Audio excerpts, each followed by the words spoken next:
Levítico 26, a partir do verso 40. Mas se confessarem a sua iniquidade e a iniquidade de seus pais na infidelidade que cometeram contra mim, como também confessarem que andaram contrariamente para comigo, pelo que também fui contrário a eles e os fiz entrar na terra dos seus inimigos. Se o seu coração incircunciso se humilhar e tomarem eles por bem o castigo da sua iniquidade, então me lembrarei da minha aliança com Jacó e também da minha aliança com Isaque e também da minha aliança com Abraão e da terra me lembrarei. Bem, aqui nós sabemos que o livro de Levítico, né, é quando Deus estava instituindo o sacerdócio levítico e suas leis e as suas direções, diretrizes, né?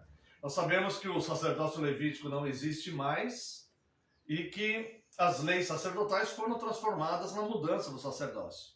No entanto, em todo o sacerdócio levítico está impresso ali o conceito de Deus.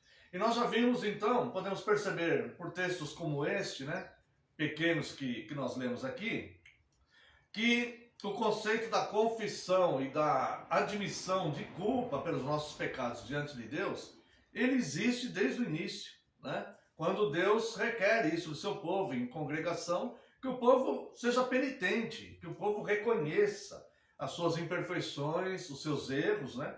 Confesse ao Senhor, seu Deus, a fim de alcançar misericórdia, alcançar as bênçãos de Deus mesmo, né? A bênção do perdão, por exemplo, é uma bênção muito grande, né?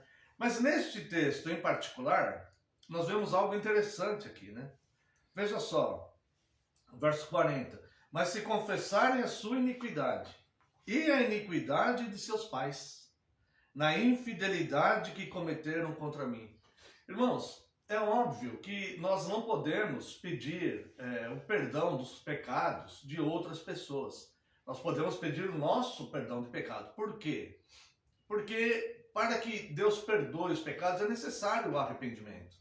Então, nós podemos perdoar as outras pessoas o que nos ofenderam, mas só Deus pode perdoar o pecado daquelas pessoas, né?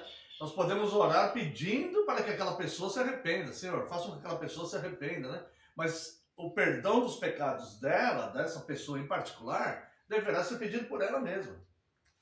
Nós pediremos pelos nossos, né? Mas aqui diz, pedir perdão pela iniquidade, confessar a iniquidade, as suas iniquidades e a iniquidade dos seus pais.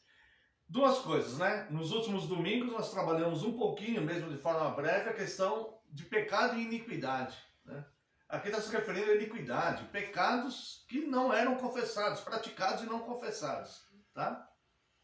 E não somente essa iniquidade pessoal, mas dos pais.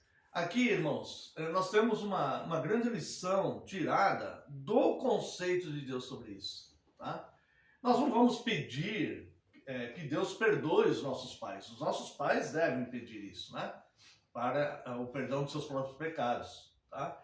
Mas aqui nós devemos entender o seguinte: confessar diante de Deus as iniquidades e os pecados familiares. Muitas pessoas creem na falsa doutrina da maldição hereditária, né? Ah, então porque meus avós... Obrigado, irmão, que havia realmente me fugido, não. Ah, então porque meus bisavós pecaram, os meus avós pecaram, os meus pais pecaram, então eu herdei essa maldição hereditária. Isso simplesmente não é bíblico, né? O que acontece é que as mesmas práticas, elas vão cair nos mesmos resultados, tá? Então, se os meus avós, eles tinham determinada prática errada e colheram tal resultado, e os meus pais seguiram na mesma prática errada e colheram os mesmos resultados, e se eu seguir na mesma prática errada, obviamente, a tendência é eu colher os mesmos resultados também, tá? Então, quando diz aqui, confessai também os pecados dos vossos pais, nós podemos entender da seguinte forma também, tá? Eles fizeram o que é errado diante de Deus, supondo, né, que nossos pais fizeram, né? Estou falando de forma genérica, né? Eles fizeram o que é errado diante de Deus, eu, porém, não vou fazer. Né? A prática que eles tiveram, talvez de uma falsa crença, talvez de uma prática de um paganismo, talvez em atos pecaminosos, né? Em erros cometidos. Né? Eu necessariamente não preciso cometer os mesmos erros dos meus pais, dos meus avós ou dos meus bisavós. Se eu mudar o rumo, eu começo a escrever uma nova história familiar e eu me converto daquele erro. Não necessariamente eu tenho que cumprir os erros que meus pais praticaram. Isso falando parece ser algo muito óbvio, mas na prática, no dia a dia, nós vemos que algumas pessoas estão presas a costumes familiares. Então, porque meus pais fizeram, meus avós já faziam, então eu sou assim, eu farei assim também, e eu faço assim também, e eu vou continuar fazendo assim. Não necessariamente precisamos estar nessa condição. Nós podemos, como cristãos, iluminados pelo Espírito Santo, através da revelação da Santa Palavra de Deus, nós podemos perceber, de repente, algo que os nossos pais não perceberam. Obviamente temos respeito pelos nossos antepassados, até em função do 5º mandamento, né? Nós os honramos e temos respeito por eles. Mas práticas que porventura eles cometeram e resultados que colheram muitas vezes, nós não precisamos passar por isso. Nós não precisamos cometer os mesmos atos, né? Então nós somos livres diante de Deus para fazer o bem, fazer o certo. Nós sabemos que todo bem, ele procede de Deus. As pessoas sem Deus, mesmo que elas se sintam livres, elas se sentem livres para cometer o pecado. Isso dá uma sensação de liberdade. No entanto, elas não conseguem o serviço piedoso, porque isso só através da regeneração do Espírito Santo, uma ação que depende de Deus.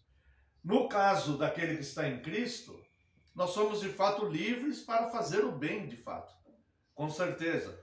Pois o apóstolo Paulo, ele diz, foi para a liberdade que Cristo nos libertou. Então, o mal nós sabemos fazer. E o mal não devemos fazer, mas podemos fazer, está ao alcance das nossas mãos. É que nós não queremos fazer, mas nós sabemos fazer. No entanto, não queremos fazer. Mas somos livres para fazer o bem também. E para ter o serviço piedoso, foi para a liberdade que Cristo nos libertou. Então nós somos libertos da escravidão do pecado. Então mesmo que tenhamos vindo de uma família e herdamos muitas vezes práticas e conceitos, fomos criados, né, dentro de pensamentos de uma falsa crença, de uma falsa religião, de paganismo, ou até mesmo de pecados e iniquidades mesmo que eram cometidas, né?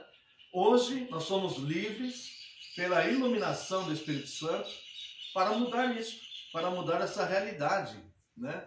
E começarmos então a escrever uma nova história.